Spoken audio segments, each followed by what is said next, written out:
स्वाहा ओम स्वाहा स्वाहा ओम तद्विष्णोः परमं पदगो सदा पद्यन्ते सूरयः दिवेव चक्षुराददम्य स्वाहा ओम तद्विष्णोः चक्षुराददम्य स्वाहा।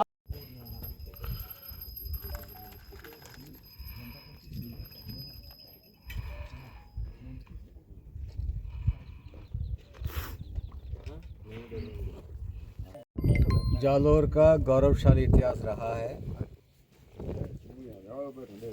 एक समय था जब अलाउद्दीन खिलजी का शासन था दिल्ली में और बाकी सारे लोग, सारे राजा महाराजा उनसे घबराते थे। तब उन्होंने उनसे पंगा लिया।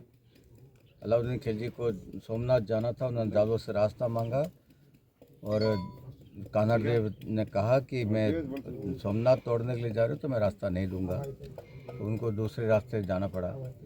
सोमनाथ खंडित करने के बाद लौटते हुए उन्होंने बदला लेने के लिए आक्रमण किया जालौर पे और मुँह की खानी पड़ी, मार खा के भागना पड़ा जान बचा के। उसके बाद एक प्रयास और किया, उसमें भी उनको मार पड़ी। तीसरे प्रयास में जाकर भीतरघात के कारण कानड़देव शासन का पतन हुआ और अलाउद्दीन को सफलता मिली। वो सफलता भी आंशिक सफलता, क्योंकि जिस उद्देश्य को लेकर वो आया था अपनी बेटी का ब्याह करने के लिए, वो नहीं कर पाया।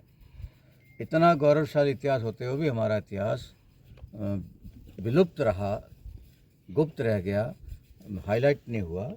इसको लेके हमेशा मेरे मन में एक पीड़ा रही है और मैं इतिहासकारों से भी लड़ता रहा हूँ, तुम लोग क्यों नहीं लिखते हो इस पर।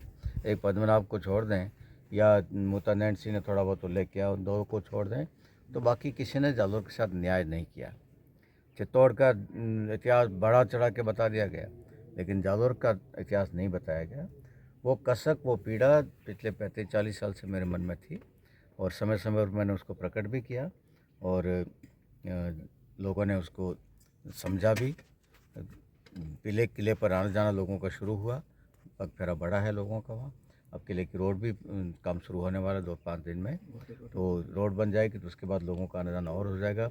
ऊपर जाने के बाद भी वीरमदेव चौकी तक लोगों का जाना हो, उसके लिए और एक रास्ता फुटपाथ जैसा कुछ बनाने का वो भी हमने वो आदेश कर दिया है, वो भी जल्दी होगा। तो किला और उसका इतिहास हाईलाइट हो, वीरमदेव कानड़देव हाईलाइट हो, ये मन की इच्छा अब पूरी होती लग रही है।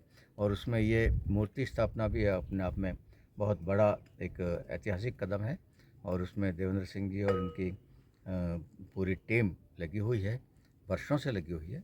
सारी फॉर्मेलिटी उन्होंने औपचारिकता पूरी कर दी है, मूर्ति तैयार है, पेंडुलम तैयार है और वो जो अनुमति सारी कुछ हो चुकी है, तो बस अच्छे दिन का इंतजार है। तो और वो आज प्राण प्रतिष्ठा यहाँ कर दी है। अब मूर्ति स्थापित ऊपर कभी भी करें, वो सुविधाजनक तारीख देख के करेंगे। पर ये एक अच्छा ऐतिहासिक कदम जालौर के इतिहास में को हाईलाइट करने की दिशा में हो रहा है। उसके लिए मैं देवेंद्र सिंह जी का भी आभारी हूँ और उनको प्रेरणा देने वाले मधु जी का भी आभारी हूँ कि आप सब ने मिलकर ये काम किया है। और आप सब लोगों का भी आभारी हूँ कि आपने जालौर के इतिहास पे फोकस किया है।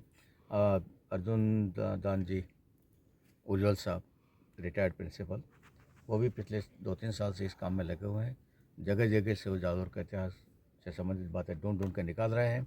जोधपुर हिजानेस के पोथी खाने से भी जानकारियाँ ले रहे हैं और भी जहाँ जहाँ के चारणों के साहित्य में जहाँ भी है वो भी वो ले रहे हैं।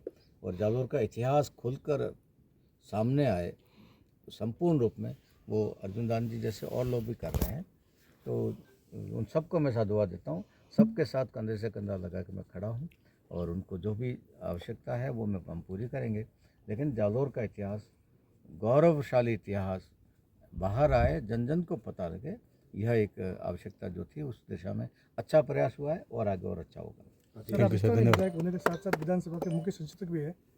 ऐसे में वीरमदेव की वीर गाथा जो है पूरे देश पे कैसे गूंजे, उसके लिए क्या आप प्रयास करेंगे कि जिससे कम से कम बाहर के जो पर्यटक है वीरमदेव के इस वीर गाथा को देखने के लिए आवे और पर्यटन को कैसे बढ़ावा मिले? मुझे जो समझ में आ रहा है मैं कर रहा हूँ। आपको लगता है कि कुछ और करना चाहिए, आप अपना सुझाव भी दीजिए, उसको भी काम में लेंगे। और रोड बन जाएगा, उसके बाद पर्यटकों का आवाजाही बढ़ेगी तो उन पर्यटकों को कौन बताएगा इतिहास? ऐसे लोगों को हमको ट्रेनिंग देनी पड़ेगी, गाइड्स तैयार करने पड़ेंगे। और आपने यदि ध्यान दिया हो तो इस राज्यपाल महोदय के अभिभाषण में भी ये बात आई है कि पर्यटकों को गाइड करने वाले गाइडों को भी ट्रेनिंग दी जाएगी और उनको पूरा इतिहास को रटवाया जाएगा ताकि वो बोल सके। वो भी प्रयास चल रहा है। जैसा कि भाई साहब ने बताया कि जालौर का इतिहास बड़ा ही गौरवशाली रहा है, तो शुरू से ही हमारे मन में एक ये पीड़ा थी कि वीरमदेव जी का उनकी गरिमा के अनुरूप एक स्मारक बने। और ये जालौर का जो गौरवशाली इतिहास है वो हमारे सारे जगह लोगों के जनमानस में प्रसारित हो। तो एक संकल्प लिया गया था कि उनकी गरिमा के अनुरूप एक विशाल मूर्ति का निर्माण कराया जाए। तो जब हमने ये संकल्प लिया तो प्रारंभ से ही श्री जोगेश्वर गर्ग महोदय का हमारे साथ बड़ा प्रेरणास्पद मार्गदर्शन रहा और हमेशा हर कार्य में उनका बड़ा ज़बरदस्त सहयोग रहा। मधुसूदन जी यहाँ बिरादर हैं, आपका भी बड़ा मार्गदर्शन और प्रेरणा रही और उनकी प्रेरणा से ही ये कार्य फलीभूत हुआ है। उनकी विशाल प्रतिमा बनकर तैयार हो गई है और ऊपर टुंकाली पहाड़ी पर एक पेडिस्टल का निर्माण भी हो गया है और डिफेंस एयरफोर्स से हमें हेलीकॉप्टर के द्वारा उस मूर्ति को इंस्टॉल करने की परमिशन भी मिल गई है।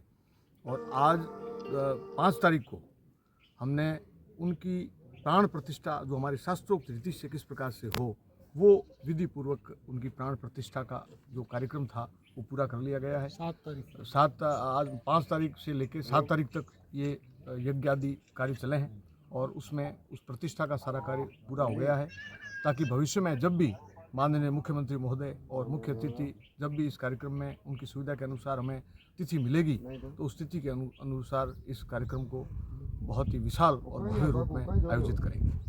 दूसरा, पर्यटन के मानचित्र पर जालौर किस प्रकार आए, इसके लिए भाई साहब ने काफ़ी प्रयास किए हैं।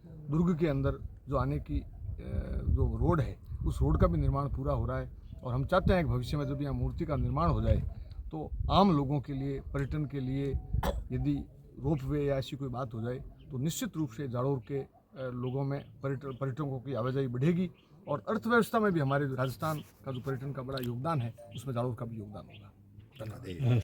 श्री फकीर चरण परिडा जिनको राष्ट्रपति पुरस्कार मिल चुका है उनके द्वारा निर्मित की गई है और करीब 27 फुट ऊंची प्रतिमा है और 3 टन वजन है जो कि अष्ट धातु से निर्मित हुई है ताकि सैकड़ों वर्षों तक इस प्रतिमा में किसी प्रकार का मौसम से या और भी कोई चीज़ से इस पर किसी प्रकार का क्षय नहीं हो। इस वजह से बहुत ही मजबूत और उनकी गरिमा के अनुरूप इस मूर्ति का निर्माण किया गया है। और जो उस समय की वेशभूषा और उस समय की जो अस्त्र शस्त्र थे उनकी सारी विशेषज्ञों से राय लेकर के ही उस मूर्ति का निर्माण करवाया गया है। बड़ा भारी योगदान रहा है, सभी लोगों के सहयोग से इस मूर्ति का निर्माण हुआ है।